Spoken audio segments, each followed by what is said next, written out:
हयातियाती तंज़ीमी हदुनि जा ॾाका या लेवल्स। सब पार्टिकल यानी नंढड़ा ज़रड़ा इलेक्ट्रॉन, प्रोटॉन, न्यूट्रॉन मिली करे बारीक ज़रड़ो यानी एटम ठाहिनि था। हिक जहिड़ा एटम मिली करे परमाणु यानी मालिक्यूल ठाहिनि था। मालिक्यूल यानी परमाणु मिली करे वॾा मालिक्यूल या मैक्रो मालिक्यूल ठाहिनि था।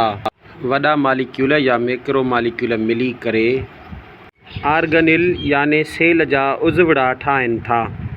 आर्गेनिल यानी जीव घरड़े जा उज़वड़ा मिली करे जीव घरड़ा या सेल ठाहिनि था।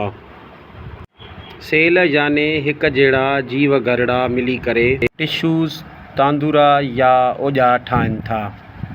टिश्यूज़ यानी तांदूरा या ओजा मिली करे मुख़्तलिफ़ क़िस्मनि जा उज़वा ठाहिनि था। मुख़्तलिफ़ क़िस्मनि जा उज़वा मिली करे उज़वनि जो निज़ाम ठाहिनि था। उज़वनि जा निज़ाम गॾिजी करे हिकु मुकमल जानदार या ऑर्गेनिज़म ठाहिनि था। हिक जहिड़ा जानदार या ऑर्गेनिज़म मिली करे स्पीशीज़ यानी जिन्स ठाहिनि था। हिक जहिड़ियूं जिन्सूं मिली करे आबादी या पॉपुलेशन ठाहिनि थियूं। वरी मुख़्तलिफ़ क़िस्मनि जूं जिन्सूं मिली करे वेढ़ो या कम्यूनिटी ठाहिनि थियूं। सभु कम्यूनिटीज़ पंहिंजे माहौल सां गॾिजी करे इकोसिस्टम ठाहिनि थियूं।